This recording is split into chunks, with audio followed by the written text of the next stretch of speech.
CPM-ലെ കത്ത് വിവാദത്തിൽ നിയമ നടപടിയുമായി doctor T M Thomas Isaac രംഗത്ത് വന്നിരിക്കുന്നു. ചെന്നൈ വ്യവസായി മുഹമ്മദ് ഷർഷാദിന് അദ്ദേഹം നോട്ടീസ് അയച്ചു.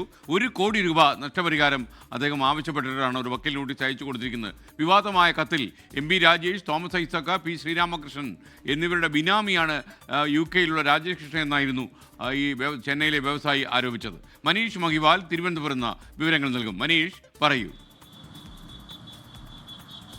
SKN CPIM-ൽ ഇപ്പോഴും ആള് കത്തുന്ന വിവാദമാണ് കത്ത് വിവാദം. UK വ്യവസായിയും CPIM അംഗവുമായ രാജേഷ് കൃഷ്ണയ്ക്കെതിരെ 2022-ലാണ് ചെന്നൈ വ്യവസായിയായിട്ടുള്ള മുഹമ്മദ് ഷർഷാദ് ഒരു പരാതി നൽകുന്നത്. പരാതിയിൽ ഗുരുതരമായ ആരോപണങ്ങൾ ഉണ്ടായിരുന്നു. അതായത് സംസ്ഥാനത്തെ ഇപ്പോഴത്തെ ചില മന്ത്രിമാരും മുൻ മന്ത്രിമാരും ചില CPIM നേതാക്കളും, അതിൽ TM തോമസ് ഐസക്, മേഴ്സിക്കുട്ടിയമ്മ, ജോൺ ബ്രിട്ടാസ് അടക്കമുള്ള CPIM-ലെ നേതാക്കളുണ്ട്. ഇവർ ബിനാമി ഇടപാടുകൾ നടത്തുന്നത് ഈ രാജേഷ് കൃഷ്ണയുടെ പേരിലാണ്. ഒപ്പം തന്നെ വിദേശത്തെ ചില കടലാസ് കമ്പനികളുടെ പേരിൽ സംസ്ഥാനത്ത് ചില പദ്ധതികൾ കൊണ്ടുവരികയും തീരദേശ മേഖലയിൽ ഒരു പദ്ധതി കൊണ്ടുവരികയും അതിൻ്റെ പേരിൽ കടലാസ് കമ്പനികളുടെ കയ്യിൽ നിന്നും ഈ CPM-ലെ നേതാക്കൾ പണം വാങ്ങിയതടക്കമുള്ള ഗുരുതര ആരോപണങ്ങളുള്ള ഈ കത്ത് പിന്നീട് PBക്ക് കൊടുത്ത ഈ കത്ത് പിന്നീട് ഈ രാജേഷ് കൃഷ്ണ പിന്നീടൊരു കോടതിയിൽ കൊടുത്ത മാനനഷ്ടത്തിന് കൊടുത്ത കേസിൽ ഒരു ഡോക്യുമെൻ്റായി ഫയൽ ചെയ്തു.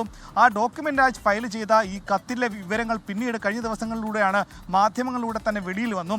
അങ്ങനെ ഗുരുതരമായ ആരോപണം അടങ്ങുന്ന CPM-ലെ കത്ത് വിവാദത്തിൻ്റെ വിശദാംശങ്ങൾ പുറത്തു വന്നപ്പോഴാണ് TM തോമസ് ഐസക്കിന് അടക്കമുള്ള ആളുകൾക്കെതിരെയുള്ള ആരോപണങ്ങൾ കൂടി പുറത്തു വന്നത്. ഇതിനെതിരെയാണ് ഇപ്പോൾ ഈ മുഹമ്മദ് ഷർഷാദ് പിന്നീട് മാധ്യമങ്ങളിലൂടെ പ്രതികരണം നടത്തിയിരുന്നു. 24 അടക്കമുള്ള മലയാള മനോരമ പത്രം അടക്കമുള്ള മാധ്യമങ്ങളിലൂടെ ഈ ഷർഷാദ് തോമസ് ഐസക്കിനെതിരെ രംഗത്ത് വന്നിരുന്നു.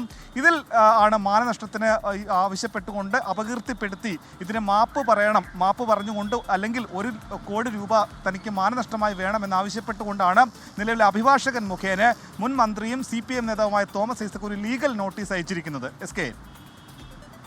Thank you. മനീഷ് മഹിവാലാണ് വിവരങ്ങൾ നൽകിയത്.